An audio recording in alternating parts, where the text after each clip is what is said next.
আল্লাহ রাব্বুল আলামিন বলেন, ওয়ালা তাকুলান্না লিশাইইন ইন্নী ফাইলুন যালিকা গাদা। আপনি কোনো বিষয়ের ব্যাপারে এমনটা বলবেন না যে এটা আমি আগামীকাল করব, বরং কি বলবেন, ইল্লা আইয়াশা আল্লাহ, যে ইনশাআল্লাহ এটা করব, এটা বলবো। তার মানে ভবিষ্যতে কোনো কিছু করার ক্ষেত্রে ইনশাআল্লাহ বলা, এটা এই উম্মতকে স্বয়ং যিনি নিজে শিক্ষা দিয়েছেন তিনি কে?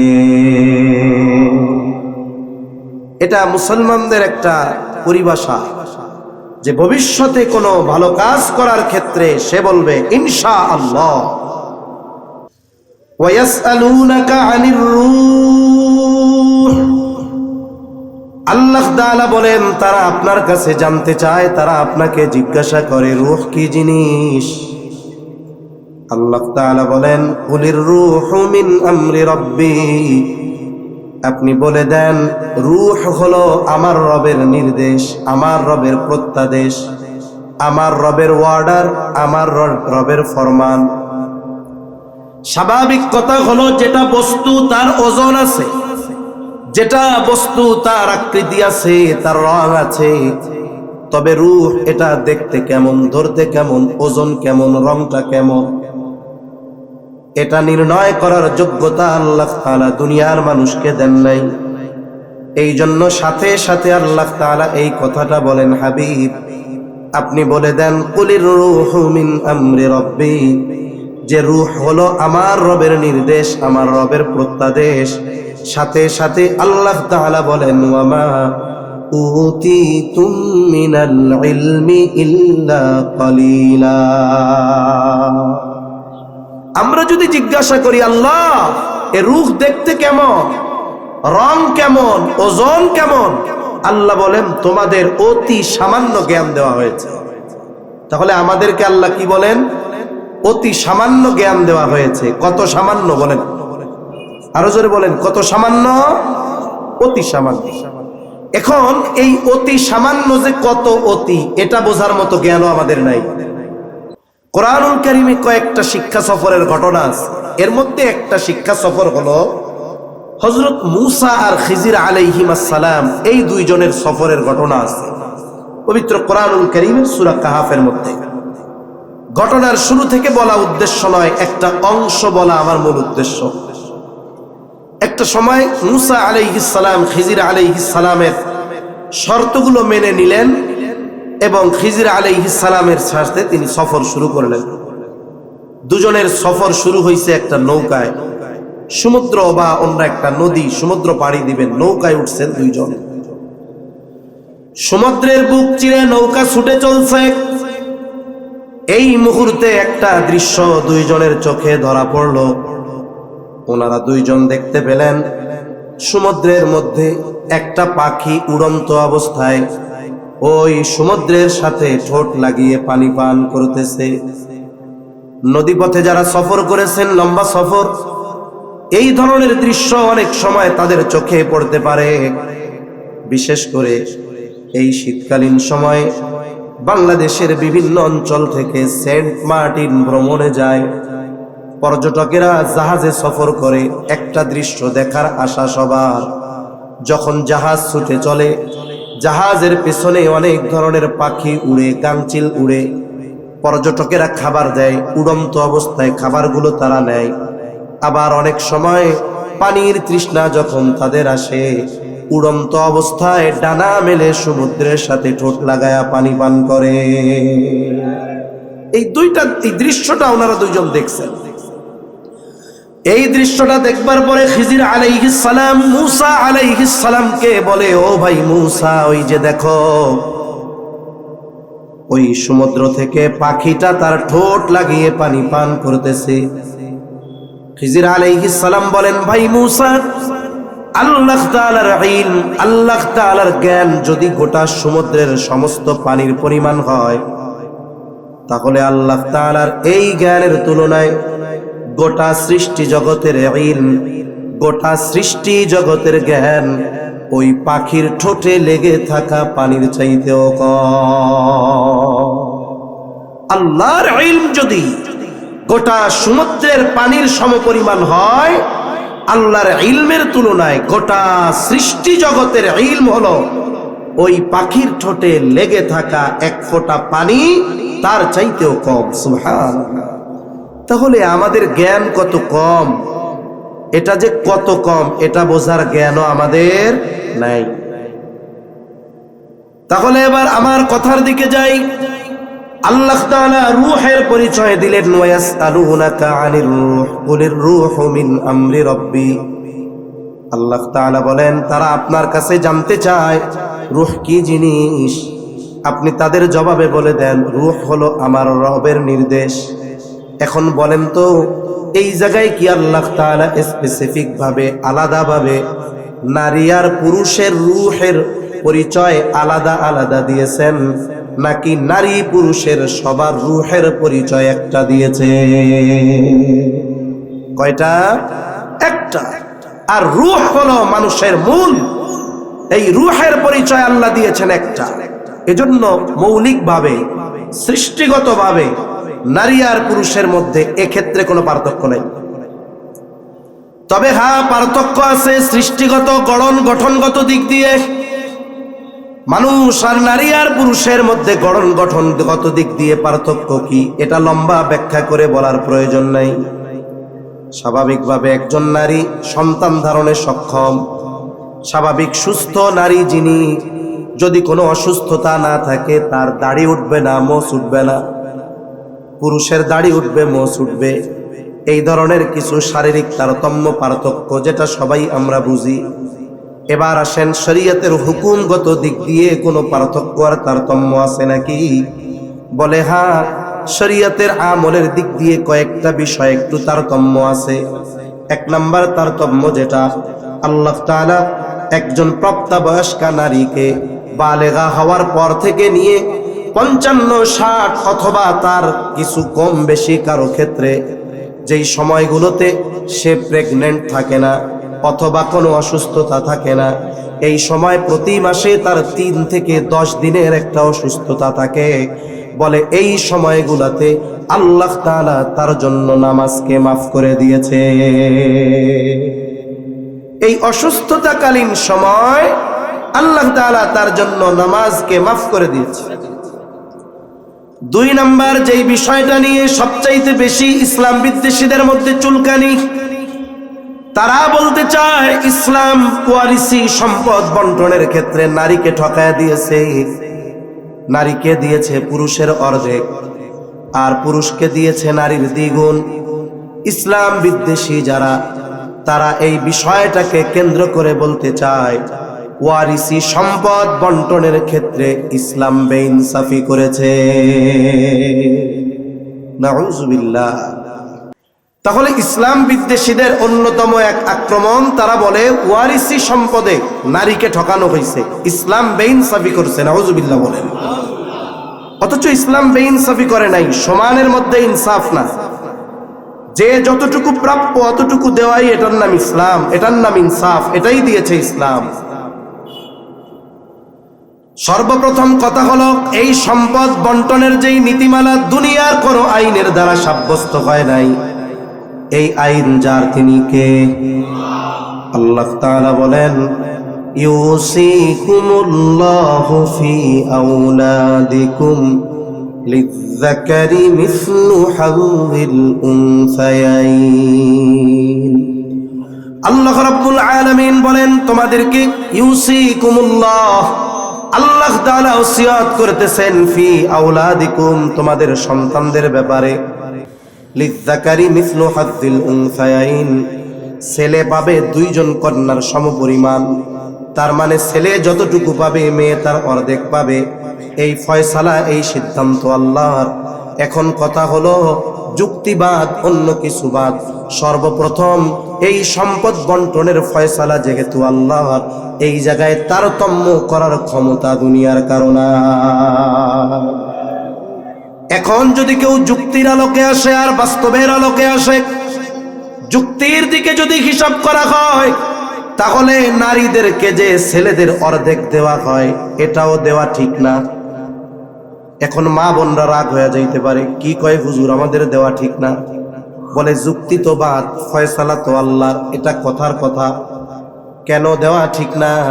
যদি যুক্তির আলোকে আপনাদের সামনে বলি, তাহলে বলেন তো শরীয়তে এমন একটা খাত দেখান, এমন একটা জায়গা দেখান যেই জায়গায় ইসলাম নারীকে খরচ করা বাধ্যতামূলক করেছে। আছে এমন একটা খাত? একটা নারীর পরিচয় কয়েকটা হয় না? প্রথমে সে একজনের কি থাকে? কন্যা। একটা নারী যখন, একটা মেয়ে যখন জন্ম নেয়, বাবার ঘরে তার পরিচয় হলো কন্যা। বাবার ঘরে সে কতদিন থাকবে? বাবা তার খরচ বহন করতে বাধ্য থাকবে কতদিন? বলে বিবাহ না হবে যতদিন। বাবার ঘরে একটা টাকাও তার খরচ নাই। বলে যতদিন বিবাহ না হবে ততদিন পর্যন্ত বাবা খরচ চালাতে বাধ্য। 20 বছর হোক, 25 বছর হোক, 30 বছর হোক, বিবাহ হয় না। এখন বাবার এই কথা বলার অধিকার নাই যে তোমার বয়স 30 হয়ে গেছে, এখনো বিবাহ হয় না কেন? তুমি কালকা থেকে উপার্জন করে আমাকে খাওয়াইবা। বলেন তো মেয়ের ক্ষেত্রে এই কথা বলার অধিকার বাবার আছে নাকি? বাবা এ কথা বলতে পারবে না যতদিন মেয়ের বিবাহ না হবে। তবে ছেলের ক্ষেত্রে বিষয়টা ভিন্ন। বাবা ছেলের খরচ দিতে বাধ্য কতদিন? বলে ছেলে নাবালক থাকবে যতদিন। এখন নাবালক থাকে কতদিন? আমাদের দেশের সরকারি হিসাব বলে 18 বছরের আগে সবাই শিশু। অথচ ইসলাম বলে আহাদ্দুল বুলুগ, বালেগ হওয়ার সর্বশেষ সময় সীমা হলো চন্দ্র বছরের হিসাবে 15 বছর। ইংরেজি হিসাবের বছর হিসাবে সেটা 14.5 বছরের একটু কম বেশি। 14.5 বছর যখন একটা ছেলের হয়ে যায়, তখন তাকে আর নাবালক বলার সুযোগ নাই। এর আগেও সে বালেগ হতে পারে, 13 বছরে হতে পারে, 12 বছরে হতে পারে, 14 বছরে হতে পারে। তবে ইংরেজি হিসাবে যখন 14.5 বছর হয়ে যায়, এই ছেলেটা বা এই মেয়েটাকে আর নাবালক বলার কোনো সুযোগ নাই। এখন বাবা যদি তার 14.5 বছর হয়ে গেছে বা 15 বছর বয়স, এমন ছেলেকে বলে, ও আমার সন্তান, তোমার বয়স 15 বছর হয়ে গেছে, তুমি বালক হয়ে গেছো, সাবালক হয়ে গেছো, আগামীকাল থেকে আমি তোমার স্কুলের খরচ দিতে পারবো না, প্রাইভেটের খরচ দিতে পারবো না। উল্টা আগামীকাল থেকে তুমি আমাকে উপার্জন করে খাওয়াইবা। বলেন তো শরীয়তের দৃষ্টিতে ছেলেকে এই কথা বলার অধিকার বাবার আছে না? না আছে। কেন? ছেলে প্রাপ্তবয়স্ক হয়ে গেছে, এখন ছেলের খরচ দিতে পিতা বাধ্য নয়। যদি দেয় সেটা পিতার এক্সট্রা অনুগ্রহ। তবে মেয়ের ক্ষেত্রে বলার সুযোগ আছে। এখন বলেন, মেয়ে হিসাবে যখন বাবার ঘরে ছেলে আর মেয়ে, এই জায়গায় আল্লাহ জিতাইছেন কারে? মেয়েরে জিতাইছে। এবার মেয়ের বিবাহের বয়স হয়েছে, বাবা উদ্গ্রীব হয়ে গেছে, মেয়েটারে তাড়াতাড়ি বিবাহ দিতে হবে। কোরআনুল কারীমে সূরা নূর, আল্লাহ তাআলা এই সূরার মধ্যে অভিভাবকদের নির্দেশ দিয়েছেন, وَأَنكِحُوا الْأَيَامَ مِنكُمْ وَالصَّالِحِينَ مِنْ عِبَادِكُمْ وَإِمَائِكُمْ إِنْ يَكُونُوا فُقَرَاءَ يُغْنِهِمُ اللَّهُ। অভিভাবকদের উপরে আল্লাহর নির্দেশ। সংক্ষিপ্তভাবে বলতেছি যে তোমাদের অধীনস্থ যারা বিবাহ উপযুক্ত আছে, আনকিহু, তোমরা তাদের বিয়ে দিয়ে দাও। তার মানে আপনার আমার অধীনস্থ যদি বিবাহ উপযুক্ত ছেলে থাকে অথবা মেয়ে থাকে, আল্লাহ তাআলা বিবাহ দেওয়ার দায়িত্ব দিয়েছেন অভিভাবককে। কিন্তু মেয়ে যদি বিবাহ উপযুক্ত হয়, অভিভাবক পেরেশান, কেমনে তাড়াতাড়ি বিয়া দেয়া যায়। বিবাহের সময় মেয়েও পেরেশান, আমার আব্বা এত খরচ করবে কেমনে। বাবা এবার মেয়েকে বলে, মা চিন্তা করো না, তুমি যখন দুনিয়ায় আসছো, আমার তো চিন্তা তোমার বিবাহের সময় হলে বিবাহ দিতে হবে। তোমার জন্মের কয়েকদিন পর ওই ফাঁকা জমিনের মধ্যে 20টা মেহগুনি গাছ লাগাইছিলাম, সবগুলো বড় হয়ে গেছে। 20টার দাম হয়েছে 15 লাখ 20 লাখ। চিন্তা কইরো না, তোমার বিবাহের সব খরচ হওয়ার পরেও সুন্দর মতো তোমার ঘর সাজানোর জন্য যা দরকার সব কিছু দিয়া আমার নয়নের মনিরে তার স্বামীর বাড়ি পাঠাবো। এই দায়িত্বটা আল্লাহ ছেলের ক্ষেত্রে দেয় নাই, নাই না? কথা বুঝে নাই? আল্লাহ দেয় নাই। আল্লাহ তো বলছে তোমার অধীনস্থ ছেলে হোক আর মেয়ে হোক বিবাহ উপযুক্ত বিবাহ দিয়ে দাও। তাহলে কেন মেয়েরে বিবাহ দেওয়ার দায়িত্ব দিছে আল্লাহ, পোলারে বিয়া দেওয়ার দায়িত্ব দেয় নাই? তাহলে কোন বাপ দুনিয়ায় আছে ছেলে হওয়ার পরে এই চিন্তা করে যে ওরও তো বিবাহের বয়স হইলে বিবাহ দিতে হবে, ওর জন্য 20টা মেহগুনি গাছ লাগাই, বিবাহের বয়স হবে 10টা বেইসা বিবাহ দিমু আর 10টা দিয়ে ব্যবসা ধরাইয়া দিমু, ব্যবসা করে এবার বউ নিয়ে খা। কোনো বাপ এই কাজ করছে? কোনো বাপ তো করে না। উল্টা কি হয়, ছেলের বয়স 24-25 বছর হয়ে গেছে, ওলামা একরামের সাথে চলে, ভালো মানুষের সাথে চলে, অপরাধ জেনা ব্যভিচারের সাথে কোনো সম্পর্ক তার নাই, শরীরের চাহিদা মানবিক চাহিদা তার বিবাহ করা দরকার। দুলাভাইয়ের মাধ্যমে খোঁজ পাঠাইছে যে আপরে একটু কন 25 বছর হয়ে গেছে, একটু বিয়ের শাদী জানি দিয়া দেয়।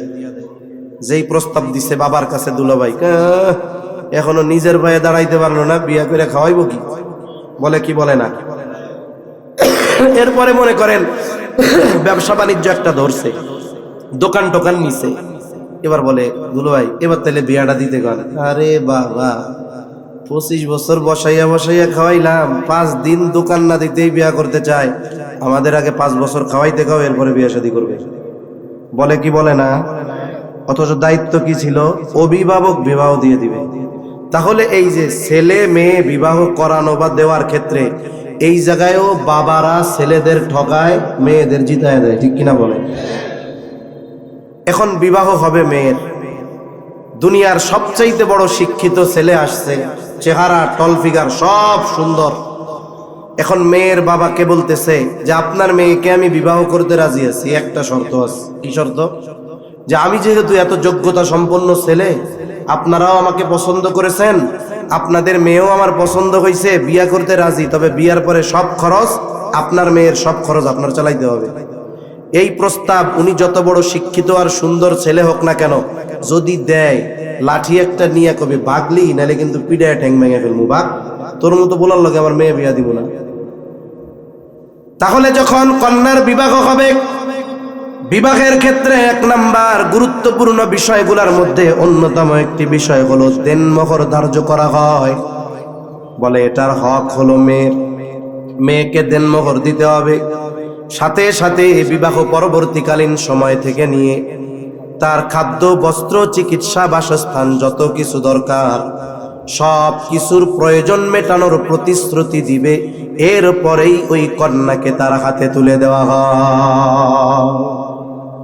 তার মানে মেয়েটা যখন বাবার ঘরে তার কোনো খরচ নাই, মেয়েটা যখন স্বামীর ঘরে মহারানার টাকা দিয়ে স্বামীর ঘরে এসে গেছে, সব খরচ বহন করার দায়িত্ব তার স্বামীর। এরপরে যদি কোনো অনাকাঙ্ক্ষিত ঘটনা না ঘটে, অনেক সময় হয় স্বামী স্ত্রীর মধ্যে বিচ্ছেদ ঘটে। আমাদের সমাজ কিছু ক্ষেত্রে বড় খারাপ। এই বিবাহ বিচ্ছেদ ঘটার ক্ষেত্রে অনেকে একতরফা ভাবে মেয়েদেরকে দায়ী করে, এটা নিতান্তই ভুল। অনেক সময় দেখা যায় এই বিবাহ টিকে না থাকার পেছনে অভিভাবক অথবা অনেক সময় ওই স্বামী দায়ী হয়। কারণ আমাদের দেশের মেয়ের বাপরা যত বড় বুজুর্গ হোক না কেন, বিবাহ দেওয়ার সময় ছেলে দিনদারের চাইতে পোলা মালদার কিনা এটা বেশি দেখে আগে। দিনদার দরকার নাই, কয় মালদার আছে, কয় ওটা হয়ে যাবে, ঠিক হয়ে যাবে, সব দিয়া দাও বিয়া। এখন মালদার দেখে দিনহীন ছেলের সাথে তার দিনদার মেয়েটাকে বিবাহ দিচ্ছে। মেয়েটাকে নিয়ে ঢাকা শহর গুলশান বাড়ি আছে চলে গেছে, মেয়ে গিয়া দেখে হায় আল্লাহ, এ দেখি জাহান্নাম। এই পর্দাসীন মেয়েটাকে তার স্বামী বলে বন্ধুদের সামনে যাইতে হবে, পার্টিতে যাইতে হবে, নাচ গানে যাইতে হবে, পরপুরুষের সামনে যেতে হবে। একজন দিনদার মেয়ে মরে যাওয়া সহজ, কিন্তু এই ধরনের কাজ তার জন্য করা কঠিন। এখন সে ওইখানে মানায় নিতে পারে নাই, বিবাহ বিচ্ছেদ হয়ে গেছে, এখন বাবার বাড়িতে আসছে। অনেক সময় এই সব ঘটনা যখন ঘটে, আমাদের গ্রামের মানুষ বিশেষ করে এগুলো তাদের বড় মুখরোচক ঘটনা। এই আলোচনাগুলো চায়ের দোকানে ঝড় তুলে। একজন বলতেছে, করিম চাচা রে, ও করিম চাচা, অমুকের মেয়েটা না খুব ভালো, মুত্তাকি পরহেজগার। করিম চাচা ভেক্সি একটা মাইরা কয় কি, এত ভালো কইও না, ভালো যদি হইতো তাইলে স্বামীর ঘরই করতে পারতো। বলে কি বলে না? এখন বলেন তো, মেয়েটা তালাক প্রাপ্ত হইছে, এজন্য কি সে দায়ী? তাহলে কেন আপনি তারে তহমত দিলেন, অপবাদ দিলেন? ইসলাম থাকলে টাস টাস করে চাবুকের বাড়ি মেরে দেওয়া হতো। অপবাদ কেন দেন? আল্লাহ না করুক যদি কারো ক্ষেত্রে এমন অনাকাঙ্ক্ষিত ঘটনা ঘটে যায়, মেয়েটা যখন পুনরায় আবার বাবার বাড়িতে আসবে, তাকে বোঝা মনে করা যাবে না। পুনরায় তার বিবাহ অন্য জায়গায় না হওয়া পর্যন্ত সব খরচ তার অভিভাবক বহন করবে, এটাই শরীয়তের নির্দেশ। আর যদি তার জীবন যথাযথভাবে চলতে থাকে, আল্লাহ তাআলা এবার তাকে সন্তান দিয়েছে, স্বামী দুনিয়া থেকে চলে গেছে, আল্লাহ তাআলা স্পেশাল ভাবে আয়াত নাজিল করে ওই সন্তানকে শুধুমাত্র মায়ের প্রয়োজন মেটানোর দায়িত্ব নয়, বরং মায়ের আরামের জন্য, আয়েশের জন্য, শান্তির জন্য যত কিছু করা প্রয়োজন আল্লাহ তাআলা ওই সন্তানের উপরে বাধ্যতামূলক করে দিয়েছে। তাহলে সাধারণত নারীদের গোটা হায়াতে তিনটা পরিচয়ে তারা থাকে। এক নাম্বার, তারা থাকে বাবার অধীনে। বলে যতদিন বাবার অধীনে তার কোনো খরচ নাই, স্বামীর অধীনে কোনো খরচ নাই, স্বামী দুনিয়ায় চলে গেছে, এবার আল্লাহ তাআলা সন্তানের অধীনে তারে দিয়ে দিয়েছে। সন্তানকে স্পেশাল ভাবে আয়াত নাজিল করে জানায়া দিয়েছে, মায়ের প্রয়োজন সহ অতিরিক্ত আরাম আয়েশের জন্য সব ব্যবস্থাপনা তুমি করবা। তাহলে বোঝা গেল গোটা হায়াতে নারীর জন্য খরচ করার একটা জায়গাও ইসলাম বাধ্যতামূলক করে নাই। ছেলেদের জন্য খরচের খাতের অভাব নাই। সন্তান যখন একটু ইনকাম করে, বিয়ে করার আগেই পরিবারের জন্য ব্যয় শুরু, বিয়ে করার পরে ফ্যামিলির ব্যয়, মা বাবা বার্ধক্যে উপনীত হওয়ার পরে তাদের ব্যয়, একের পর এক স্টেপ বাই স্টেপ তার খরচ হতেই থাকে। খরচের খাতের কোনো শেষ নাই। মনে করেন একজনের বেতন 40,000 টাকা। কত হাজার? 40,000। ঘুম আসতেছে? তাকবীর দেন, নারায়ে তাকবীর, নারায়ে তাকবীর। 40,000 টাকা একজনের বেতন, আর একজনের বেতন 20,000 টাকা। বলেন তো 40 বেশি না 20 বেশি? 40 বেশি। কিন্তু যিনি 40,000 টাকা বেতন পান, তার খরচ এত বেশি, কোন মাসে 40,000 খরচ হয়ে আরো 4-5 হাজার তার খরচ করা লাগে। মাস শেষে কোনো কিছু তার অবশিষ্ট থাকে না। আর একজনের বেতন 20,000, কিন্তু মাস শেষে খরচ তার 14-15, 5,000 তার অবশিষ্ট থাকে। বলেন তো বছর শেষে মূলত লাভবান কে, 40 না 20? মূলত কে লাভবান? এটার হিসাব হবে কার খরচ কত, তার সেভিংস কত। এই হিসাব যদি করা হয়, নারীকে আল্লাহ তাআলা যতটুকু দিয়েছে কোনো খরচ নাই, পুরোটাই তার থেকে যায়। কিন্তু ইবাদতের প্রতিদান দেওয়ার ক্ষেত্রে আল্লাহ তাআলা কোনো তারতম্য করেন নাই। এমনটা করেন নাই যে পুরুষ যদি নামাজ পড়ে সওয়াব বেশি, নারী যদি নামাজ পড়ে সওয়াব কম, এমনটা নয়। বরং এই ক্ষেত্রেও নারীদেরকে মূলত ইসলাম জিতায়া দিয়েছে। কারণ একজন পুরুষ যদি ইচ্ছা করে, সে মসজিদে গিয়ে নফল নামাজ আদায় করতে পারে, তাসবিহ তাহলিল কোরআন তিলাওয়াত করতে পারে। একজন নারী ইচ্ছা করলেই পারে না, কারণ তার ঘরে সন্তান আছে, সন্তানদের দেখাশোনা করা লাগে, স্বামীর জন্য রান্না বান্না করা লাগে, অনেক সময় স্বামীর কাপড় চোপড় ধোয়া লাগে, অনেক সময় স্বামীর মা বাবা শ্বশুর শাশুড়ির খেদমত করা লাগে। বলে একজন নারী এই সমস্ত গৃহের কাজের জন্য অনেক সময় তার 5 ওয়াক্ত নামাজ সঠিক সময়ে পড়াটা কঠিন হয়ে যায়।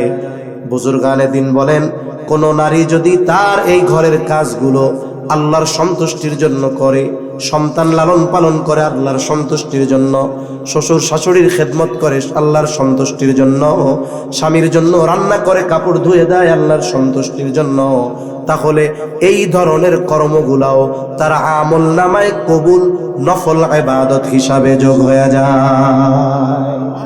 সে মসজিদে গিয়ে নামাজ পড়লো, নামাজ কবুল হতেও পারে নাও পারে, কিন্তু নারী যদি আল্লাহর সন্তুষ্টির জন্য চুলার মধ্যে লাকড়ি দেয়, বলে এটাও তার আমল নামায় কবুল ইবাদত হিসাবে যোগ হয়ে যায়। সুবহানাল্লাহ। তাহলে আমরা আলোচনা করতেছিলাম যে নারী অথবা পুরুষ নেক আমল করে আর সে মুমিন, আর নেক আমলের প্রতিদান দুনিয়া আখিরাতে পাওয়ার জন্য এক নম্বরে ইমানদার হতে হবে। এই ঈমান হতে হবে শিরিক মুক্ত ঈমান। সাথে সাথে আর কয়েকটা শর্তের কথা আছে, অল্প সময়ের মধ্যে কথাগুলো আমি শেষ করে দিব ইনশাআল্লাহ।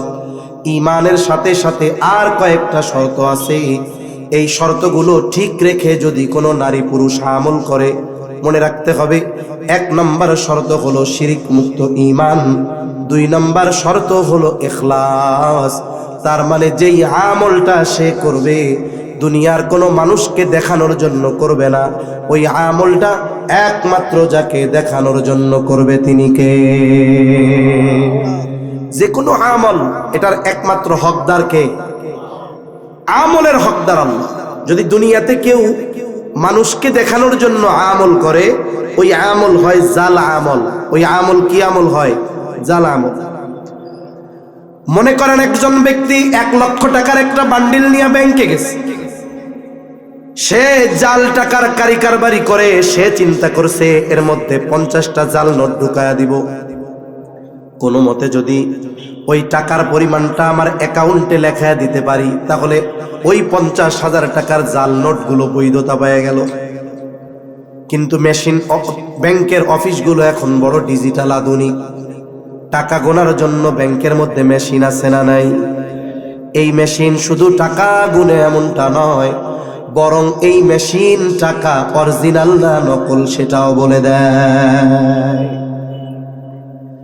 এবার ব্যাংকের ক্যাশিয়ার 1 লাখ টাকার বান্ডিলটা যখন মেশিনে দিলেন, একটু পর পর ব্যাংকের ওই মেশিন রেড সিগন্যাল দিচ্ছে যে এটা জাল টাকা। অনাকাঙ্ক্ষিত ভাবে এক বান্ডিলে একটা হতে পারে, দুটা হতে পারে। যখন 1000 টাকার মধ্যে প্রায় 50টা জাল নোট, সন্দেহ আছে না নাই? তার মানে এই ব্যক্তি জাল কারবারি করে, জাল টাকা বহন করে। পাশে আর একজনকে ইশারা দিলেন, জাল টাকার কারবারি আসছে, পুলিশকে খবর দেন। পুলিশকে খবর দেওয়া হলো, পুলিশ এসে হাজির। ইশারা দিয়ে ধরায় দেওয়া হলো এই যে জাল টাকা বহনকারী। বলেন তো, এই যে জাল টাকার যেই 50,000, এই টাকাগুলোকে সুরক্ষা করা হবে না নষ্ট করে ফেলা হবে?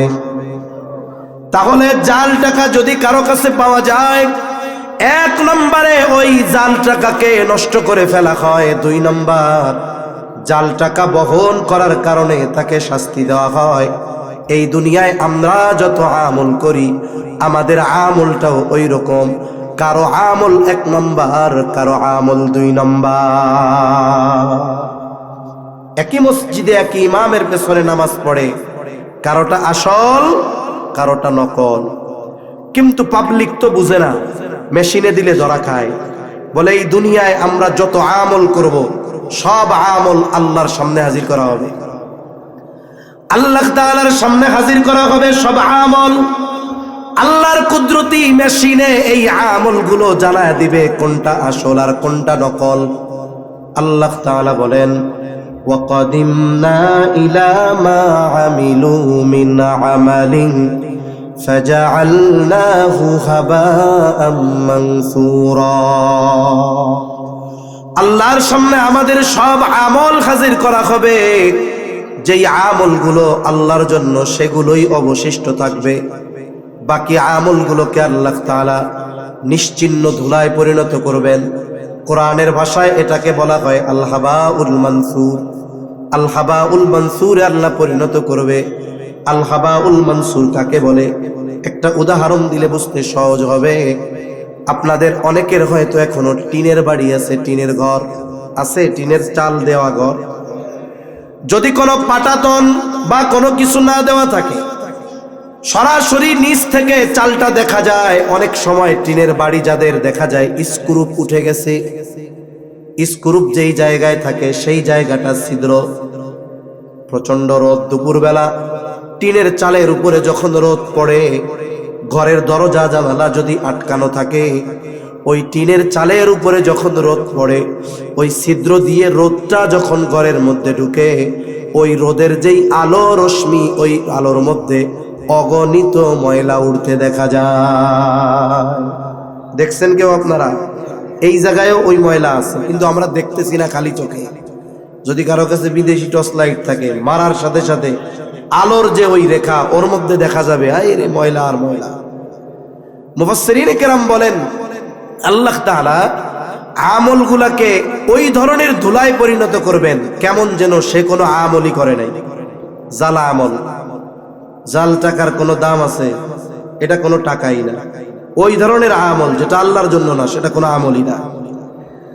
অনুরূপভাবে জাল টাকার বহনকারীকে যেমন শাস্তি দেওয়া হয়, বলে আমলের একমাত্র হকদার আল্লাহ, ওই জাল আমল করনেওয়ালাকেও শাস্তি দেওয়া হবে। এই জন্য ইবাদত কবুলের দ্বিতীয় বিষয় যেটা, সেটা হলো আমার আপনার আমল একমাত্র যার জন্য হবে তিনি কে? আল্লাহ তাআলা বলেন, নবী আপনি বলেন, কুল ইন্না সালাতি ওয়া নুসুকি ওয়া মাহইয়ায়া ওয়া মামাতি লিল্লাহি রাব্বিল আলামিন। 3 নাম্বার শর্ত কথা শেষের দিকে বলে, যে আমল করবে এটা নিজের পদ্ধতিতে করলে হবে না, এটা রাসূল আকরাম সাল্লাল্লাহু আলাইহি ওয়াসাল্লামের পদ্ধতিতে করতে হবে। কারণ এই পৃথিবীতে এমন কোনো আমল নাই যেই আমলের সিস্টেম আর পদ্ধতি আমার আপনার নবী দেখায়া যায় না। অনেক উদাহরণ দেওয়া যাবে, একটা দিলে বা দুইটা দিলে বুঝতে সহজ হবে আপনাদের। পবিত্র কোরআনুল কারীমের মধ্যে নামাজের কথা আছে না নাই? ঈমানের পরে সবচাইতে গুরুত্বপূর্ণ ইবাদতের নাম কি? জবান খুলে বলেন তো। নামাজ। কোরআনে আল্লাহ তাআলা 82 জায়গায় নামাজের কথা বলছেন। ঈমানের পরে সবচাইতে গুরুত্বপূর্ণ ইবাদত নামাজ। যদি সারা দুনিয়ার সব মুফাসসিরদেরকে শুধু কোরআন হাতে দিয়ে বলা হয়, নবীর হাদিস সুন্নাহর ধারের কাছেও যাওয়া যাবে না। শুধুমাত্র এই কোরআন থেকে ফজরের 2 রাকাত সুন্নাত নামাজ শুরু থেকে শেষ A to Z যেইভাবে আমরা পড়ি, সব মাসলাগুলো শুধু কোরআন থেকে বের করো। কিয়ামত পর্যন্ত হায়াত দিলেও পারবে? জোরে বলেন, পারবে? পারবে না। এখান থেকে একটা বিষয় আমাদের জন্য বোঝা সহজ, এই পৃথিবীতে একের পর এক বাতিল মতবাদের আগমন কিয়ামত পর্যন্ত ঘটতে থাকবে, ফিতনার আগমন ঘটতে থাকবে। সমকালীন সময়ের ফিতনাগুলোর মধ্যে অন্যতম একটি ফিতনা হলো আহলে কোরআন ফিতনা। শিক্ষিত কিছু শয়তান আছে মানবরূপী, এরা বলে আমরা আহলে কোরআন। এর দ্বারা তারা কি বোঝায়? যে আমরা নবীর হাদিস মানি না, আমরা শুধু কোরআন মানি। বলেন তো, কোরআন কি আল্লাহ তাআলা ওর বাপ দাদার উপরে একসাথে নাজিল করছে নাকি? আমরা কোরআন পেয়েছি, আল্লাহ দিয়েছেন, তবে এই কোরআন আমরা পেয়েছি মুহাম্মাদুর রাসূলুল্লাহ সাল্লাল্লাহু আলাইহি ওয়াসাল্লামের মাধ্যমে। যদি কেউ বলে কোরআন মানি হাদিস মানি না, মূলত সে কোরআনও মানে না। এটা মোটা বুদ্ধির কথা। এজন্য এই ধরনের আকীদা যারা পোষণ করে এরা কাফের, এ ব্যাপারে কোনো সন্দেহ নাই। এখন এই কোরআনে নামাজের কথা আছে, কিন্তু কোরআনে নামাজের পদ্ধতি নাই। এখন নামাজের আদেশ কোরআনে, নামাজ কিভাবে পড়বো? নবীজি সাল্লাল্লাহু আলাইহি ওয়াসাল্লাম বলেন, সাল্লু কামা রাআইতুমুনি উসাল্লি, আমাকে যেভাবে নামাজ পড়তে দেখো তোমরা সেইভাবে নামাজ পড়ো। উম্মতকে নামাজ শিখিয়েছেন মুহাম্মাদুর রাসূলুল্লাহ, তাহলে নামাজের আদেশ দিয়েছেন আল্লাহ, আর আমাদের নামাজের পদ্ধতি শিখিয়েছেন মুহাম্মাদুর রাসূলুল্লাহ সাল্লাল্লাহু আলাইহি ওয়াসাল্লাম। এইরকম ভাবে হজের নির্দেশ দিয়েছেন আল্লাহ, শিখাইছেন মুহাম্মাদুর রাসূলুল্লাহ। নামাজের মধ্যে যতগুলো ফরজ আছে, এর মধ্যে অন্যতম একটি ফরজ হলো রুকু করা। রুকু করার আদেশ আল্লাহ কোরআনে দিয়েছেন। ওয়ারকাউ মা'আর রাকিঈন, তোমরা রুকুকারীদের সাথে রুকু করো। 10 মিনিট কষ্ট হবে না তো? তাহলে রুকুর নির্দেশ দিবেন কে? রুকু করা নামাজের মধ্যে কি ফরজ। এখন আপনাদের এলাকার একজন মুসল্লি আলেম না, ওনার পাশে আমি গিয়া নামাজে দাঁড়াইছি। এখন আমি কোনো অসুস্থ না, কোনো সমস্যাও নাই। এখন আমার রুকুর সময় ইমাম সাহেব রুকুতে গেছে, মুরব্বিও রুকুতে গেছে, আমিও দাঁড়াইয়া রুকুতে গেছি। তবে কতটুক? দাঁড়ানো অবস্থায় এতটুকু মাথা ঝুঁকাইছি, কোমর টোমর বাঁকা করি নাই। রুকু শব্দের শাব্দিক অর্থ ঝুঁকা, আমি তো একটু ঝুঁকছি। নামাজের পরে এই মুরব্বী আমার বললো, ও বাবা কেমন মৌলবিয়া, আপনি যা করলেন এটা কি রুকু হইল নাকি? তখন আমি যদি বলি, চাচা যান, আল্লাহ তাআলা কোরআনে রুকু করতে বলছে, রুকু শব্দের অর্থ ঝুঁকা, আমি তো ঝুঁকছি। কারে কয়েন না, এটারে রুকু কয় না, কোনটারে রুকু কয়?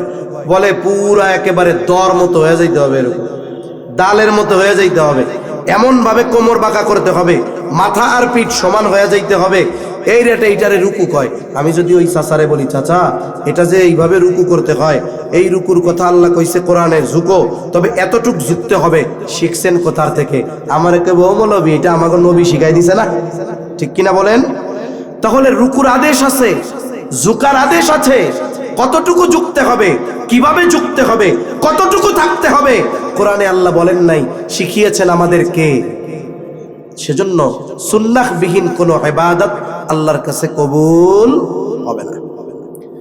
তাহলে ইবাদত যদি কবুল করাতে হয়, 1 নাম্বার লাগবে ঈমান, 2 নাম্বার ইখলাস, 3 নাম্বার সুন্নাত, 4 নাম্বার ইবাদতের জন্য ইলম দরকার। ইলম গুরুত্বপূর্ণ এক সম্পদ। আমাদের জাতীয় মসজিদের সম্মানিত খতিব, গোটা দুনিয়ার অন্যতম আলেমে দ্বীন আব্দুল মালিক সাহেব হাফিজাহুল্লাহ হযরত এক মজলিসের মধ্যে বলতেছেন, আমি তখন খেড়িঘর মাদ্রাসায় পড়ি, উনি বলতেছেন, আমারে জিজ্ঞাসা করা হলো, ঈমান বড় নাকি ইলম বড়? ঈমান তো বড়, তবে ইলম তো বড়। কেন? বলে ঈমানের উপরে যদি থাকতে হয়, ইলম ছাড়া সম্ভব না। একজন ব্যক্তি ঈমান আনছে আল্লাহর উপরে, রাসূলের উপরে, সবগুলো ঈমান আনছে। এই ঈমান যেমন আনলো, ঈমান ভাঙ্গারও কিছু কারণ আছে না? ঈমান চলে যাওয়ার কিছু কারণ আছে না? আছে। এখন উনি যদি ঈমান ভঙ্গের কারণগুলোর ইলম ওনার কাছে না থাকে, দেখা যাবে উনি সকাল বিকাল ঈমান ভঙ্গের কাজ করে, কিন্তু কয় আমি ঈমানদার।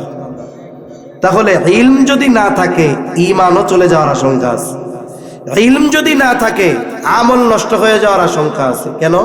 মনে করেন নামাজ এক ইবাদত, নামাজের বাহিরে ভেতরে 13টা ফরজ। নামাজের যে কোনো একটা ফরজ যদি ছুটে যায়, বাহিরের হোক আর ভেতরের হোক, ও যদি 100 সাজদা মারে, নামাজ হবে? নামাজের বাহিরে ভেতরে 13 ফরজ, যদি কোনো একটা ফরজ যদি ছুটে যায়, না পাওয়া যায়, তার মধ্যে নামাজ হবে না। এখন আমার যে ফরজ ছুটে গেল, আমি টের পাবো কখন? যখন আমি নামাজের বাহিরে ভেতরে 13 ফরজ জানবো। তখন নামাজের ওয়াজিব 14টা, যদি কোনো একটি ওয়াজিব ছুটে যায়, সাজদা দিতে হবে, নাইলে নামাজ হবে না। বলে যেই ব্যক্তি নামাজের ওয়াজিব 14টা জানে না, বলেন তো নামাজের মধ্যে যদি তার ওয়াজিব ছুটে যায়, টের পাবে নাকি? টের যদি না পায়, সাজদা দিবে নাকি? সাজদা যদি না দেয়, নামাজ থাকবে নাকি? নামাজ থাকবে না। নামাজ ভঙ্গের কারণ 19টা। কয়টা? যদি কোনো একটা কারণ পাওয়া যায়, নামাজ থাকবে না। এখন নামাজ ভঙ্গের কারণ পাওয়া গেল কিনা, যদি ওই ব্যক্তি নামাজ ভঙ্গের কারণগুলো না জানে, টের পাবে না। সে টের পাক আর না পাক, তার নামাজ থাকবে না। তাহলে ইবাদতের জন্য এই মাসালাগুলো জানা দরকার আছে না নাই? কিন্তু আমরা মুসল্লিরা শিখতে রাজি না। কেন? আমি যে নামাজের ওয়াজিব 14টা জানি না, আমি যে নামাজ ভঙ্গের কারণ জানি না, আমি যে অজু ভাঙ্গার কারণ জানি না, আমি যে গোসলের ফরজ, অজুর ফরজ জানি না, এইটা যদি হুজুর জানে, তাইলে কি হুজুরে ধমক দেওয়া যাইব? হ্যাঁ, হুজুর যদি জানে যে এই মুসল্লি অজু ভাঙ্গের 7টা কারণ জানে না, তাইলে ওই মুসল্লি কি ইমামের সামনে বড় গলায় কথা বলতে পারবে? এই জন্য আমাদের মুসল্লিরা মাসলা মাসাইল শেখার জন্য ইমাম সাহেবের কাছে যাইতে চায় না, ইজ্জত চলে যাবে এই ভয়ে। ইজ্জত বাঁচাইতে গিয়া যে ঈমান আমল চলে যাচ্ছে এ খবর তার নাই। সেজন্য লজ্জা ত্যাগ করে হলেও এই বিষয়গুলো আমাদের শিখতে হবে। শিখবো তো ইনশাআল্লাহ, ওলামায়ে কেরামের কাছ থেকে শিখবো। আশেপাশে যারা আছেন আপনারা যদি আপনাদের মাদ্রাসার মুতামিম সাহেবরে বলেন যে আমাদের এই গুরুত্বপূর্ণ মাসাইলগুলো দৈনিক আধা ঘন্টা সময় দিয়ে শেখানোর ব্যবস্থা করবেন, মুতামিম সাহেব বলবে যে না আমরা পারবো না, বলবে। আপনাদের কারো মসজিদের ইমাম সাহেব বলবে যে না আমরা এগুলো শেখাইতে পারবো না, কিন্তু আমরা শিখতে চাই না। মনে রাখবেন, দুনিয়ায় একটু লজ্জা পাওয়া ভালো, আখেরাতে ফিরিস্তাদের ডান্ডা বাড়ি খাওয়ার চাইতে। এই লজ্জাটুকু ত্যাগ করে যদি শিখতে পারি, ইবাদত কবুল হবে, আখেরাতে নাজাত সহজ হবে ইনশাআল্লাহ। তাহলে ইবাদত কবুলের অন্যতম শর্ত হলো ইলম। ইবাদত সম্পৃক্ত ইলমগুলো আমরা অর্জন করব। সর্বশেষ যেই বিষয়টা বলবো, ইবাদত কবুলের অন্যতম শর্ত হলো হালাল উপার্জন আর হালাল খাবার। অনেকের উপার্জন হালাল কিন্তু সে খায় ওইটা দিয়ে হারাম, হারাম জিনিস কিনা খায়। অনেকের উপার্জন হারাম কিন্তু কেনার ক্ষেত্রে সে খুব সতর্ক থাকে। আমি মাঝে মধ্যে বলি যে একজন লোক চাকরি বাকরি করে, কিছু উপরি ইনকাম হয়েছে। অনেকে চাকরি করে না, চাকরি করে এখন উপরি কিছু ইনকাম হয়, সে আইসা শুকরিয়া আদায় করে আল্লাহর কাছে, বলে হুজুর এমন চাকরি করি আলহামদুলিল্লাহ, বেতনে হাতই দেওয়া লাগে না। কেমনে চলে? কয় যা পাইছে ওইটা হারাম, ওইটা পাইয়া কি কইতেছে আলহামদুলিল্লাহ হুজুর, যা আউট ইনকাম হয় না আমার বেতনে হাত দেওয়া লাগে না, আলহামদুলিল্লাহ হুজুর খুব ভালো একটা চাকরি পাইছে। খাইতেছে হারাম, কইতেছে আলহামদুলিল্লাহ। এটা যদি বুঝে শুই না কয়, এর ইমান নিয়ে সমস্যা আছে। অনেক মানুষ আছে এক সময় নামাজ কালাম পড়তো না, এখন মসজিদ থেকে আর বাইর হয় না। ইমাম সাহেব জিজ্ঞাসা করছে, চাচা যান, আগে চাকরি ছিল, ব্যস্ততায় নামাজ পড়তেন না, এখন চাকরি নাই, মসজিদ থেকে বাইর হন না, কারণ কি? হুজুর আগের চেয়ে অনেক ভালো আছে। কেন? কয় চাকরি শেষ করে হুজুর 1 কোটি টাকা পাইছে। তারপরে কয় 1 কোটি টাকা অমুক ব্যাংকে এফডিআর না ফিক্সড ডিপোজিট কি করে এটা করছে হুজুর। আগে মাস শেষে সারা মাস খাইটা পাইতাম 30,000 হুজুর, এখন এই 1 কোটি টাকা রাইখা মাসে পাই 50,000 হুজুর, আলহামদুলিল্লাহ খুব ভালো চলতেছে। টাকাটা আসতেছে কোন জায়গা থেকে? সুদ থেকে। খাইতেছে সুদ, কয় আলহামদুলিল্লাহ। এই জন্য অনেক মানুষ আছে পকেটে টাকা নিয়ে বাজারে গেছে, শবে বরাতের রাত, আজকে চিন্তা করতেছে একটু ভালো মন্দ খাওয়ার দরকার। বিশাল এক গরু জবাই হয়েছে, কসাইয়ের কানের কাছে যায় কয়, এই এত বড় গরু যে জবাই দিছস, এইটা জবাই দেওয়ার সময় কি বিসমিল্লাহ কইছিলি? কারণ এই মাসালা জানে যে হালাল প্রাণী যদি ইচ্ছা কইরা বিসমিল্লাহ বাদ দিয়ে জবাই দেয়, অনিচ্ছায় ছুটে গেলে ভিন্ন কথা। ইচ্ছা করে যদি হালাল প্রাণী জবাই করার সময় আল্লাহর নাম বাদ দিয়ে দেয়, তাইলে ওই হালাল প্রাণীর গোশত আর হালাল থাকে না। সতর্ক কত বড় বুজুর্গ, পকেটে ঘুষের টাকা নিয়া, সুদের টাকা নিয়া কসাইরে জিজ্ঞাসা করে যে তুই কি বিসমিল্লাহ কইছিস? কসাইও চালাক, কয় চাচা কাঁচা দিলে কি হইছে, নামাজ কালাম না পড়লে কি হইছে, ইমান তো ঠিক আছে। আমি বুঝি নামাজ কালাম পড়ি না, এই শাস্তি আল্লাহ চাইলে দিতেও পারে, মাফ করেও দিতে পারে। ইচ্ছা করে বিসমিল্লাহ বাদ দিয়া এই হারাম গোশত খাওয়াইয়া আপনাকে পাপ কাঁধে নিয়া পরকালে মরবো, এত বড় দামি না? 5 বার বিসমিল্লাহ কইছি, টেনশন করেন না। এবার কয় হ্যাঁ তাইলে ঠিক আছে, 10 কেজি গোশত দে আমারে, সবে বরাত না কালকা। এবার হালাল গোশত উনি কিনলেন, পকেটের থেকে টাকাটা দিছে কি টাকা? উনি তো চিন্তা করতেছে, ওরে বাবা আমি হালাল জিনিস কিনা নিয়ে গেলাম। বলে হালাল জিনিস সব উপার্জন হারাম, এটাও ওই রকম হারামের মতোই। এজন্য উপার্জন হালাল হতে হবে, খাবারটাও হালাল হতে হবে। অনেকে পরিশ্রম করে, পরিশ্রমে ফাঁকি দেয় না, কিন্তু তার কাজটা শরীয়ত সম্মত নয়। ঢাকায় আইসা বুক ফুলায় বলে আমার 1 টাকাও হারাম নাই। কেন? আমার অফিসে সিসি ক্যামেরা লাগানো, 8 ঘন্টার মধ্যে 8 সেকেন্ডও বসার টাইম নেই, একটুও ফাঁকি দেই না আমরা। তা কি করস? কয় অমুক হোটেলে চাকরি করি। তোর কাজ কি? কয় ক্লায়েন্ট আসলে তাদেরকে মদ পরিবেশন করা। কাজটা কি? মদ পরিবেশন করা। মদের সাথে সম্পৃক্ত যারা, তাদের আল্লাহ আর রসুল তাদের উপরে লানত বর্ষণ করছে। ও কাজ করে একনিষ্ঠতার সাথে, কোনো ফাঁকি নাই, কিন্তু কাজটা তো আরাম। সেজন্য উপার্জন এটা হালাল, খাবারটাও হতে হবে হালাল। যদি উপার্জন হারাম হয়, খাবার হারাম হয়, অথবা দুইটার একটা হারাম হয়, তাহলে বড় বড় অনেকগুলো ক্ষতি। এক নাম্বার ক্ষতি, তার দোয়া কবুল হয় না।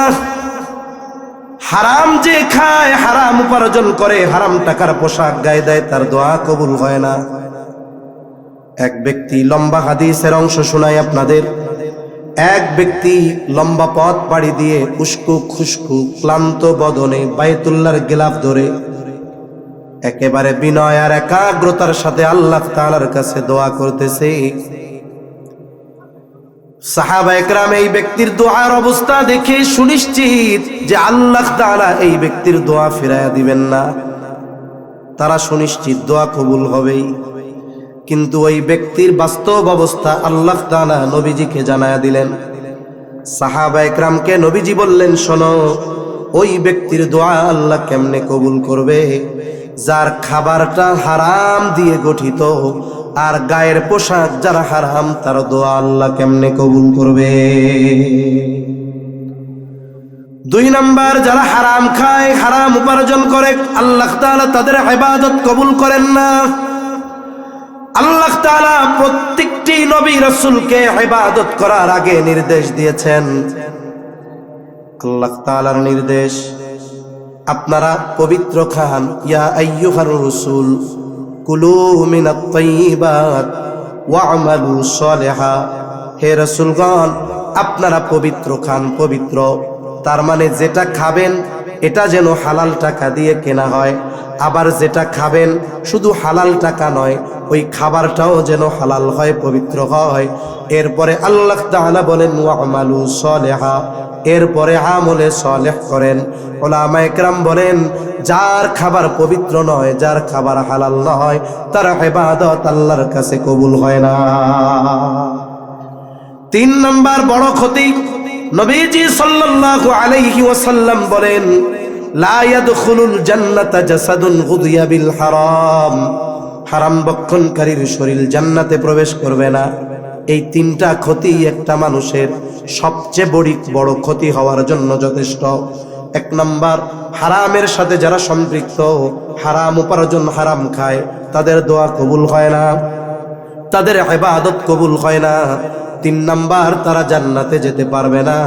বলেন তো, দুনিয়ায় একটু আরাম আয়েশার ভোগ বিলাসের জন্য কেউ যদি হারামকে বেছে নেয়, এই ব্যক্তির মতো বোকা আর কেউ আছে নাকি? তাহলে প্রতিজ্ঞা করেন নিজের কাছে, আমি প্রয়োজনে এক তরকারি দিয়া খাবো, তরকারি নাই পেঁয়াজ মরিচ দিয়া ডইলা খামু, তাও নাই লবণ দিয়া খাবো, এরপরেও হারামের সাথে জড়াবো না, কর ইনশাআল্লাহ। মনে রাখবেন, পবিত্র কোরআনুল কারীমের সর্বশেষ যেই আয়াত, মুফাসসিরিনে কেরামের বড় একটা অংশের মত যে এটা হারাম সম্পৃক্ত, হালাল সম্পৃক্ত আয়াত। সেজন্য সাবধান, হারামের সাথে আমরা জড়াবো না। এই 5 শর্ত যদি ঠিক থাকে, নারী পুরুষ 5 শর্ত ঠিক রেখে যদি আমল করে, ওই আমল আমলে সালেহ হয়। আর যেই আমল আমলে সালেহ, সেই আমল কবুল করেন কে? এখন আমল যদি কবুল হয়, কয় ধরনের পুরস্কারের কথা জানি বলছিলাম? প্রথম ধরনের পুরস্কার দুনিয়ায়, ওই যে সূরা সহিহ মুসলিমের হাদিস, যে নেক আমলের প্রতিদান কিছু আল্লাহ দুনিয়ায় দেন। দুনিয়ায় কি দেন? অনেক সময় ইমাম সাহেবের কাছে মানুষ দোয়া চায়, আমাদের কাছে চায়, আমরাও দোয়া করি যে আল্লাহ অমুক ভাই দোয়া চেয়েছে, আপনি তারে হায়াতে তৈয়বা দান করেন। অনেক সময় আপনাদের মসজিদগুলোতে এই দোয়া করে না? এক নম্বরে আল্লাহ তাআলা বলেন, ফালানুহিয়ান্নাহু হায়াতান তাইয়্যিবা। দুনিয়াতে তাকে দেওয়া হবে হায়াতে তৈয়বা, যেই নারী পুরুষ ঈমান সহ এই শর্তগুলোর আলোকে আমল করবে।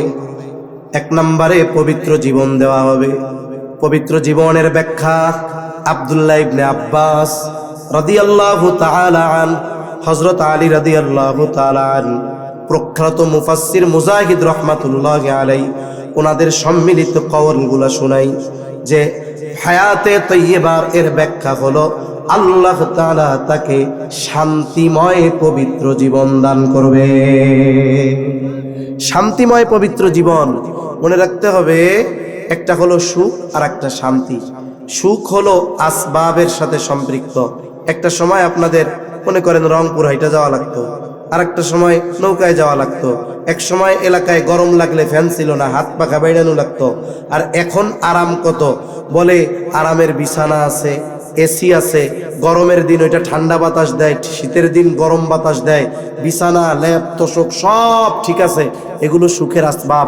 কিন্তু অনেক মানুষের এই সমস্ত কিছু থাকার পরেও, 3টা ঘুমের বড়ি খাবার পরেও তার ঘুম আসে না। কেন? বলে তার সব আছে কিন্তু মনে শান্তি নাই। শান্তি কেমনে থাকবে? সম্পদ আছে, ছেলেটা মাদকাসক্ত, অশান্তির মূল এইটা। কিন্তু আর এক আল্লাহর বান্দা, তার বাড়ি হলো এমন বাড়ি, ওই যে আসমানি কবিতা ছিল, আসমানিদের দেখতে যদি তোমরা সবাই চাও, রহিমউদ্দির ছোট্ট বাড়ি রসুলপুরে যাও। বাড়িতে নাই, বাড়ি তো নয় পাখির বাসা, ভেন্না পাতার ছানি, একটু খালি বৃষ্টি হলে গড়িয়ে পড়ে পানি। কিছু মানুষের বাড়ি আছে, বৃষ্টির দিন বৃষ্টির পানি ঢুকে, শীতের দিন শীতের হাওয়াও ঢুকে, গরমের বৃষ্টির দিন উপর থেকে টপ টপ করে ওই কুয়াশার পানি পড়ে, বৃষ্টির দিন টপ টপ করে বৃষ্টির পানি পড়ে। এরকম লোক আছে। ওনার বিছানা দামি ম্যাট্রেস না, মাথার নিচে শিমুল তোলার বালিশও নাই, বালিশ যেটা মোটামুটি ইটের মতো শক্ত।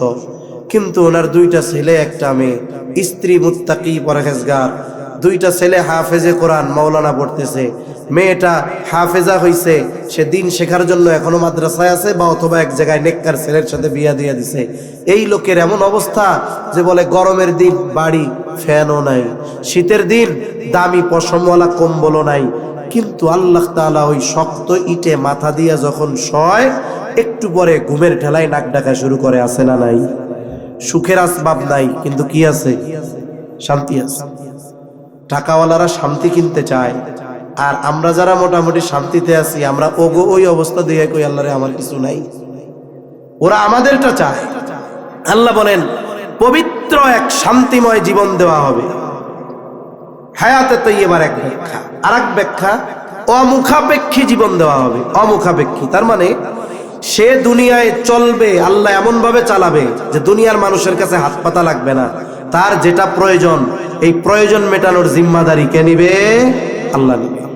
3 নম্বর ব্যাখ্যা বলে স্বল্পে তুষ্টতা দান করবে আল্লাহ তাআলা। যে ব্যক্তি স্বল্পে তুষ্ট হতে পারে সে হলো আসল ধনী। যার শুধু খাই খাই নাই নাই, আবার অভাবও নাই কোনো কিছু, এটা আসল ধনী না। এজন্য নবীজি বলেন আল গিনা গিনান নাফস, অন্তরের ধনী হলো আসল ধনী। আল্লাহ স্বল্পে তুষ্টতা তাকে দান করবে। 4 নম্বর, আল্লাহ তাআলা তাকে ইবাদতে মজা দান করবে। ইবাদতে মজা, এক বুজুর্গ বলেন ইবাদতের মজা, এটা যে কি মজা, এটা যদি দুনিয়ার রাজা বাদশারা টের পাইতো, আর এটা যদি কেড়ে নেওয়ার সুযোগ থাকতো, ইবাদতের মজা কেড়ে নেওয়ার জন্য তারা যুদ্ধ করতে পিছপা হইতো না। মুফাসসিরিনে কেরাম বলেন এই ধরনের এক পূত পবিত্রময়, শান্তিময়, অমুখাপেক্ষী, স্বল্পে তুষ্টতা, ইবাদতে মজা, এমন এক জীবন আল্লাহ তাআলা তাকে দান করবে। আখেরাতে কি দিবে? দুনিয়ায় যে আমল আমরা করি, এটা দিয়ে জান্নাত পাওয়া বহুদূর, মূলত জান্নাতের ঘ্রাণের দাম হয় না। কিন্তু আল্লাহ তাআলা যদি অল্প আমলে বড় প্রতিদান দেন, এটা কি আল্লাহর দ্বারা কঠিন নাকি? এজন্য আল্লাহ তাআলা বলেন ফালানুহিয়ান্নাহু হায়াতান তাইয়্যিবা ওয়ালা নাজজিয়ান্নাহুম আজরাহুম বিআহসানি মা কানু ইয়ামালুন। আল্লাহ তাআলা বলেন দুনিয়ায় তাকে পবিত্র জিন্দেগি দেওয়া হবে, আর আখিরাতে সে দুনিয়ায় যে আমল করত ওই আমলের তুলনায় অতি উত্তম প্রতিদান তথা আল্লাহ তাআলা তাকে জান্নাতের মালিক বানায়া দিবে। এজন্য আমরা যারা ইমানদার আছি নেক আমল করব, তবে শর্তগুলো ঠিক রেখে ঈমানকে শিরিক মুক্ত করব, ইবাদত একমাত্র আল্লাহর জন্য করব, নবীর প্রদর্শিত পদ্ধতিতে করব, সাথে সাথে আমলের কবুলের জন্য ইলম অর্জন করব, সাথে সাথে উপার্জনটা হালাল আর খাবারটাকে হালাল করব। এই শর্তগুলো ঠিক রেখে যদি আমল করি, এই আমল আল্লাহ কবুল করবে, হায়াতে তৈয়বা দান করবে, আর আখেরাতে অনন্তকালের চির শান্তির জান্নাত আমাদের দান করবেন কে? আল্লাহ তাআলা এই শর্তগুলো ঠিক রেখে আমল করে আমাদের সকলকে জান্নাতের বাসিন্দা হওয়ার তৌফিক দান করেন। জবান খুলে বলি আমিন, আরো জোরে বলি আমিন। ওয়া আখিরু দাওয়ানা আনিল হামদুলিল্লাহি রাব্বিল আলামিন। আসসালামু আলাইকুম ওয়া রাহমাতুল্লাহি ওয়া বারাকাতুহু। আল্লাহুম্মা বারিক আলা মুহাম্মাদিন ওয়া আলা আলি মুহাম্মাদ কামা বারাকতা আলা ইব্রাহিম ওয়া আলা আলি ইব্রাহিম ইন্নাকা হামিদুম মাজিদ। আলহামদুলিল্লাহি রাব্বিল আলামিন ওয়াল আকিবাতু লিল মুত্তাকিন والصلاة والسلام على خير خلقه محمد وعلى آله وأصحابه أجمعين. ربنا ظلمنا أنفسنا وإن لم تغفر لنا وترحمنا لنكونن من الخاسرين. ربنا آتنا في الدنيا حسنة وفي الآخرة حسنة وقنا عذاب النار. ربنا لا تزغ قلوبنا بعد إذ هديتنا وهب لنا من لدنك رحمة إنك أنت الوهاب.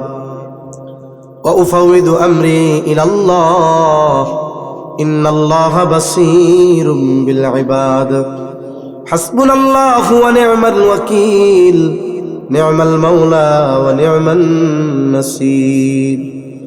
اللهم حاسبنا حسابا يسيرا اللهم حاسبنا حسابا يسيرا اللهم إنك عفو كريم تحب العفو فاعف عنا.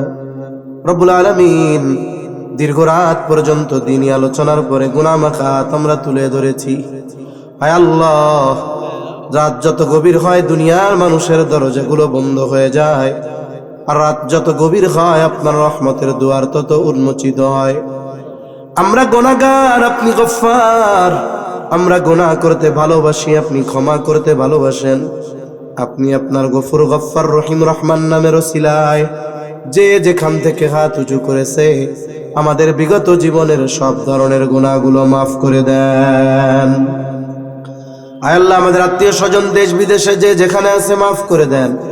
যারা দুনিয়া ছেড়ে চলে গেছে মাফ করে কবরগুলো জান্নাতের টুকরো বানায়া দেন। আয় আল্লাহ, আশেপাশে যত কবরস্থান আছে, যত মুমিন মুমিনাত শাহীদ আছে, সবার কবরগুলো আপনি জান্নাতের টুকরো বানায়া দেন।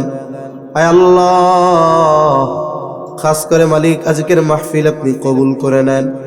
আয় আল্লাহ, যে মাদ্রাসার উদ্যোগে মাহফিল মাদ্রাসা খানা কবুল করেন। মাদ্রাসার ওস্তাদ ছাত্র পরিচালনার দায়িত্বে যারা আছে কবুল করে নেন।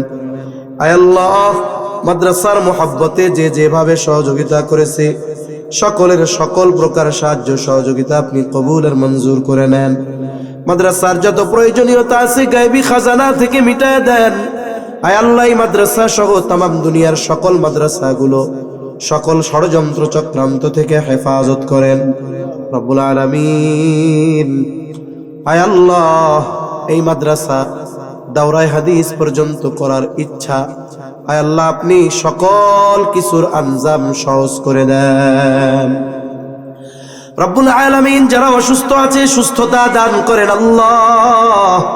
অনেকে দোয়া চেয়েছে, যে যে উদ্দেশ্যে দোয়া চেয়েছে সকলের নেক চাওয়া নেক আশা কবুল করে নেন রব্বুল আলামিন।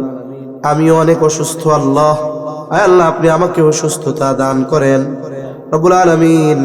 তামাম দুনিয়ার মুসলমানদের জানমাল আপনি হেফাজত করেন। আয় আল্লাহ, যেখানেই মুসলমানেরা মাজলুম আপনি তাদের সাহায্যকারী হয়ে যান। আয় আল্লাহ, আমাদের একে অপরের প্রতি হৃদ্রতা ভালোবাসা আপনি বাড়ায়া দেন। আয় আল্লাহ, তামাম দুনিয়ার মুসলমানদের এক হওয়ার তৌফিক দান করেন রব্বুল আলামিন। খাস করে আমরা যারা হাত উঁচু করেছি, আমাদের মধ্যে হয়তো অনেকের মা নাই বাবা নাই, অনেকে হয়তো নিজের হাতে মোহাব্বতের মা বাবাকে কবরে শোয়া রাখছে। আল্লাহ, দুনিয়ার অপর প্রান্তে আমেরিকার খবর মুহূর্তের ভিতরে পাওয়া যায়, দেখা যায় 3 হাত মাটির নিচে মোহাব্বতের মা বাবার কবরের খবর জানা যায় না, দেখা যায় না। গুনার কারণে যদি কারো মা বাবার কবরে আযাব হয়, আল্লাহ এখানে হাফেজে কোরআন আছে, উলামা ইকরাম আছে, তালিবুল ইলম আছে, আপনার দাড়ি পাকা অনেক বান্দা আছে, যুবক আবেদ আছে, মুসাফির আছে, অনেক মা বোনেরা হাত উঁচু করেছে। আল্লাহ, আমাদের মধ্যে যাকে পছন্দ, যার আমল পছন্দ, তার আমলের ওসিলায় ওই মা বাবার কবরের আযাব আল্লাহ আপনি মাফ করে দেন। কবরগুলো জান্নাতের টুকরো বানায় দেন। কিয়ামতের দিন হিসাব সহজ করে জান্নাতের ব্যবস্থা করে দিয়েন। যাদের মা বাবা বেঁচে আছে, সুস্থ দীর্ঘ নেক হায়াত আল্লাহ আপনি দান করেন। আমাদের স্ত্রী সন্তান আমাদের জন্য চক্ষু শীতলকারী হিসাবে কবুল করে নেন। যাদের সন্তান অবাধ্য আছে, সন্তানগুলোকে বাধ্য করে দেন। যাদের বিবাহযোগ্য কন্যা আছে, উত্তম দিনদার পাত্রের ব্যবস্থা করে দেন। অভাবীর অভাব দূর করে দেন। ঋণগ্রস্তের ঋণ পরিশোধের তৌফিক দান করেন। যারা বেকার আছে, হালাল কর্মসংস্থানের ব্যবস্থা করে দেন। আয় আল্লাহ, আমাদের সকলকে বরকতময় প্রশস্ত রিজিক দেন। আয় আল্লাহ, রিজিক সংকীর্ণতা দিয়ে আপনি পরীক্ষা নিয়েন না। রব্বুল আলামিন আমাদের সকলকে বারবার মক্কা মদিনা জিয়ারতের তৌফিক দিয়েন আল্লাহ। আমাদের দেশের উপরে খাস রহমত নাজিল করেন। আসমানি জমিনি সকল প্রকার বালা মুসিবত থেকে হেফাজত করেন। আয় আল্লাহ, ইসলামের ব্যাপারে, দেশের ব্যাপারে দলমত নির্বিশেষে আমাদের ঐক্যবদ্ধ থাকার তৌফিক দেন। আয় আল্লাহ, সকলের মনের নেক চাওয়া কবুল করেন। আমাদের সকল কল্যাণ দেন, সব কল্যাণ থেকে আপনি হেফাজত করেন। রব্বুল আলামিন, এই দুনিয়া ছেড়ে একদিন আমাদের চলে যেতে হবে। এ পৃথিবী যেমন আছে তেমনি পড়ে রবে। সুন্দর এই পৃথিবী ছেড়ে একদিন চলে যেতে হবে। আয় আল্লাহ, এই মায়ার পৃথিবী ছেড়ে চলে যাওয়ার ডাক কখন চলে আসে বলা যায় না। রব্বুল আলামিন, মালাকুল মউত যখন মৃত্যুর পরওয়ানা নিয়ে হাজির হবে, আপনি আমাদের প্রত্যেকের জবানে তাওহীদের কালিমা নসিব করে দিয়েন। খাস করে আল্লাহ, মা বোনদের কবুল করে নেন। আয় আল্লাহ, আল্লাহ, মা বোনদেরকে কবুল আর মঞ্জুর করে নেন। রব্বুল আলামিন, মাদ্রাসায় যারা যে যেভাবে সহযোগিতা করে কবুল আর মঞ্জুর করে নেন।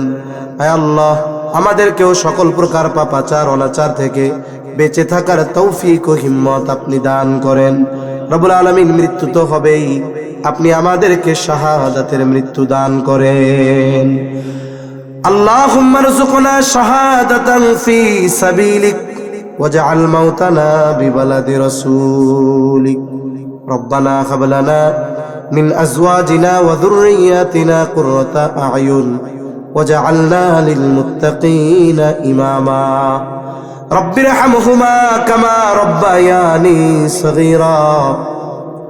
রব্বিরহামহুমা কামা রব্বায়ানি সগীরা। ওয়া সাল্লাল্লাহু তাআলা আলা খায়রি খালকিহি মুহাম্মাদ ওয়া আলা আলিহি ওয়া আসহাবিহি আজমাইন। আমিন বিরহমাতিকা ইয়া আরহামার রাহিমিন। আমিন। সুবহানাল্লাহি ওয়া বিহামদিহি, আশহাদু আল লা ইলাহা